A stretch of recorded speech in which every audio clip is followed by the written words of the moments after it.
Hi guys, today I'd like to talk to you about the Flying Foam Nurf, which is designed in America. This is a forward swept wing design. In this particular one I'll put undercarriage on, and it's got a ruby water polo on the side, and it has a compartment down here to take a down looking cabinet camera. It's got a camera in the front of this one. The wing just pull the pin and the fin comes out and the wing comes out. But what I wanted to talk to you about is making everything easy. Now I've got what comes out in the kit.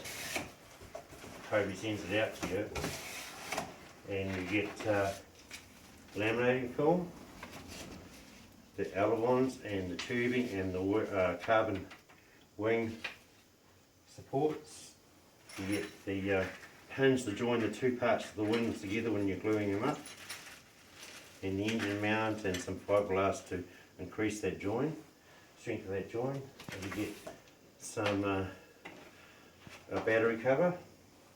And you get the fin, bottom of the fin. I'll just put that to the side.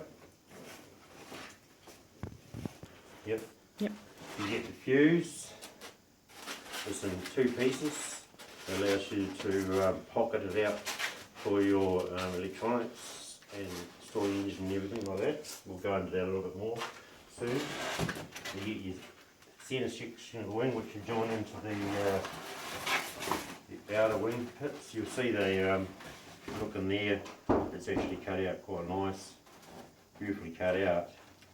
So you just build it into the build the wing into the negative and positive sides.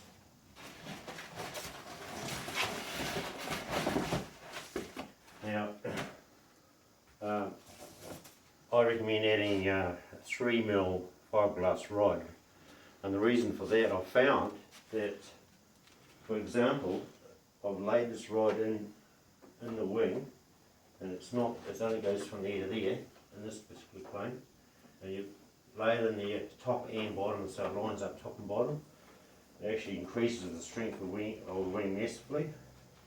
And on the side of the fuse you run a rod up to there, and I'll show you what this compartment is what I've been working on lately is for. And the rod goes down the side, it increases the strength of the fuse massively. So after being on heading towards my third one, which is the third one in here, and I also have another fuse, I wondered how, not only for storage but going out when you go out flying in it, I wondered how you just didn't have to muck around wires.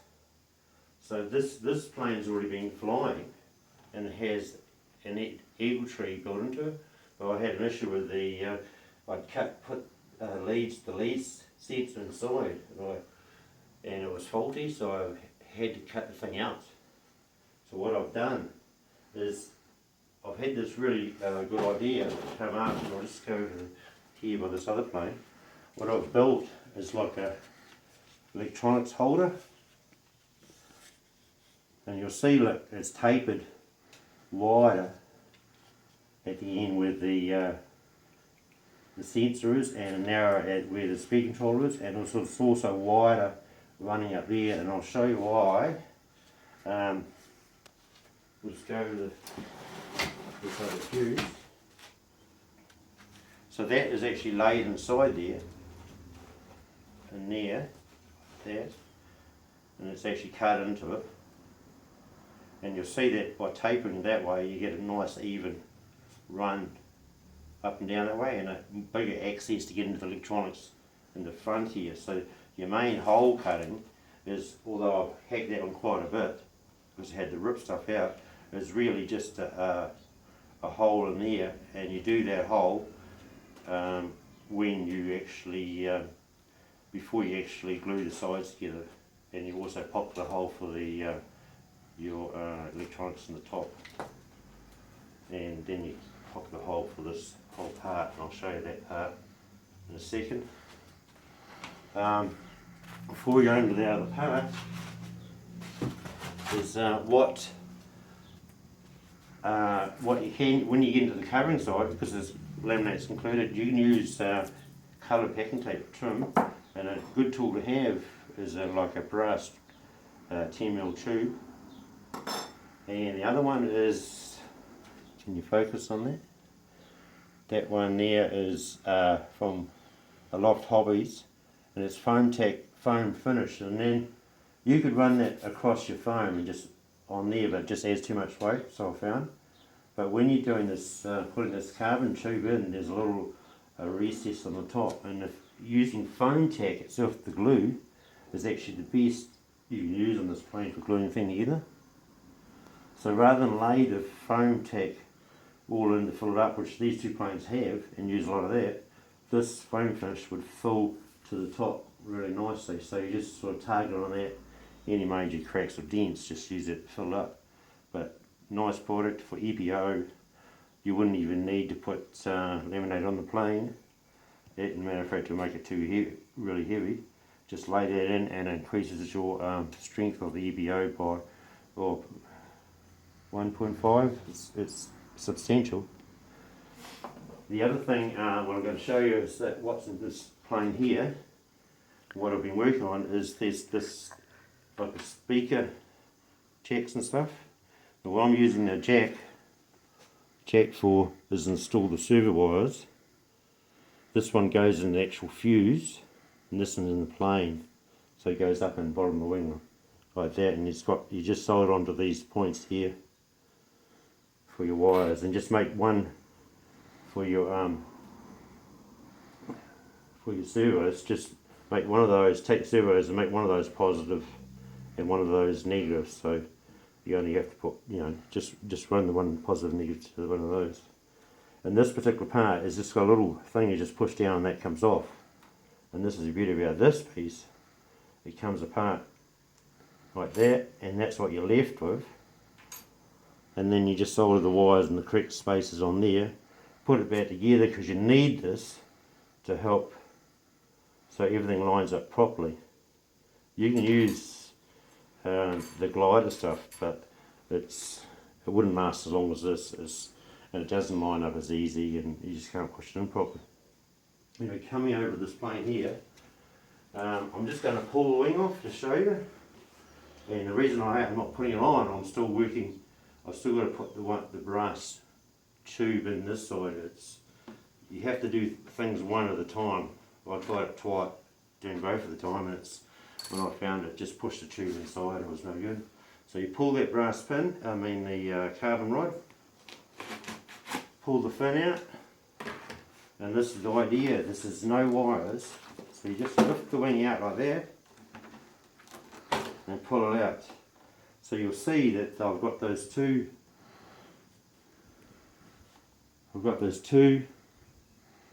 Speaker things actually built in, and on the wing side, the other part's in this wing.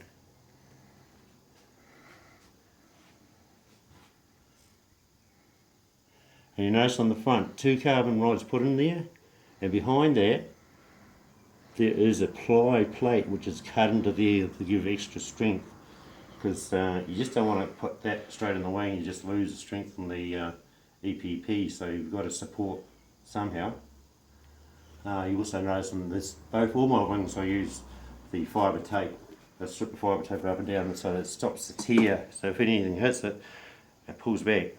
EPP tears, so that stops takes the initial hit.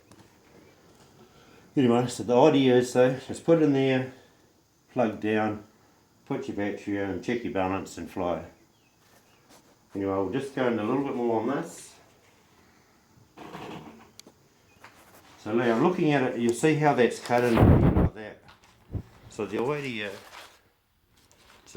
like, when you do your cutout for that little box, and you're cutting out for just the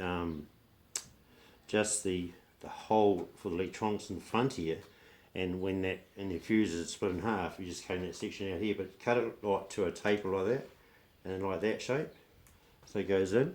And then you just work, once you get your fuse sides together, you just work to lay this thing in. But this is, the reason it's curved like that is so that when you look at it from there, if it was straight, it'll cut too close into the centre of the fuse.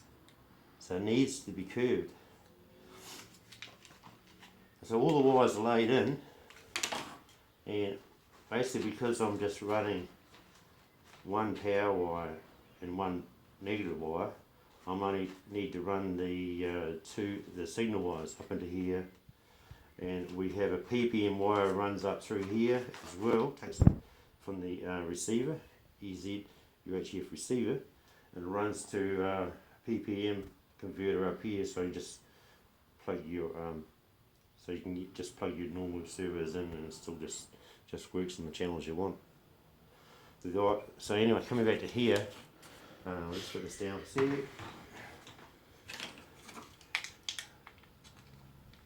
this speed controller wires go to the bottom there. Speed controller wires go through a hole there. The reason they, you see the cut out the back there, if you just put it straight in there, well, what's going to happen? You're going to it's just going to be a weak point there. So you need to take your casing a little bit further forward like that.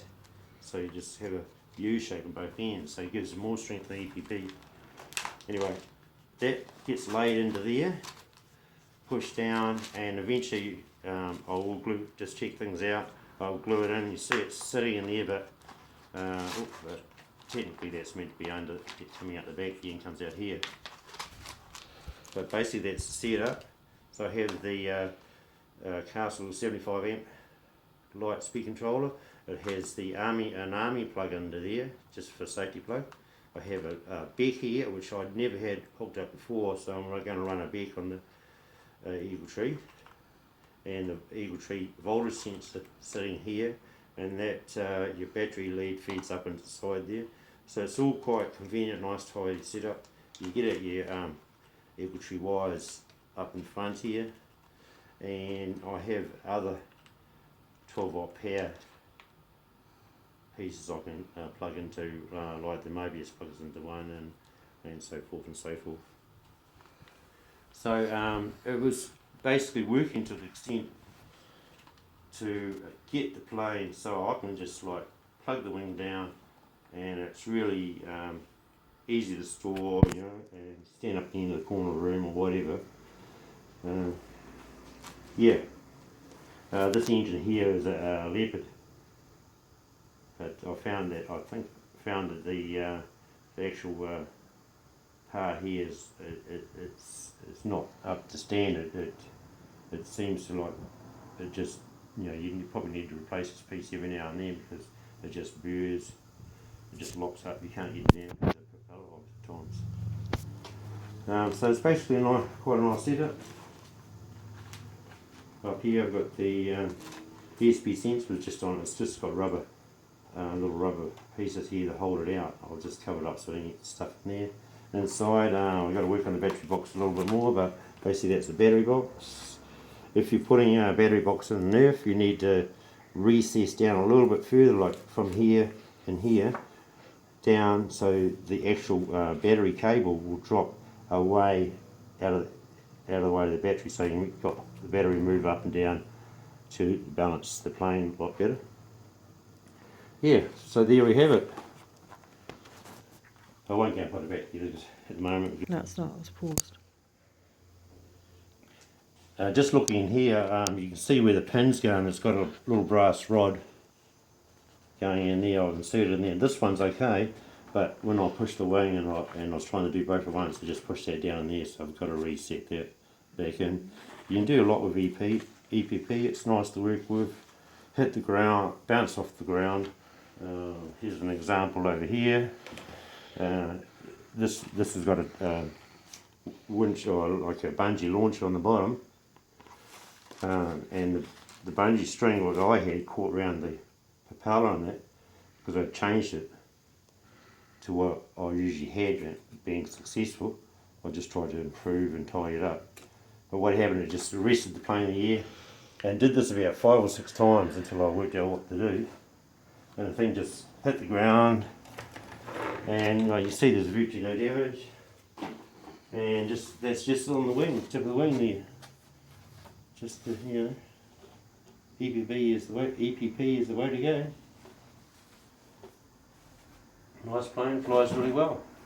Thank you guys, thank you for watching.